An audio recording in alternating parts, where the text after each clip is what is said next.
On le voit, bâtir un cours de langue pour du français ou de l'anglais professionnel ou un cours de langue sur objectifs spécifiques est une démarche très différente d'un cours de langue traditionnel. Pour un cours de langue traditionnel, eh bien, j'irai voir en fonction du niveau de mon apprenant les compétences qu'il doit acquérir pour atteindre le niveau supérieur dans le CECRL.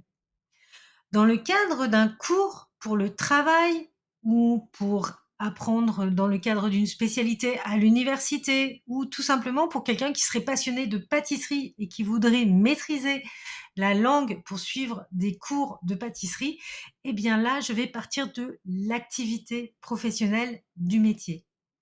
Je vais lister ces activités et de cette liste, eh bien, je vais déterminer quelles sont les compétences linguistiques dont a besoin mon apprenant. Mais une différence essentielle existe entre la langue de spécialité et la langue sur objectif spécifique.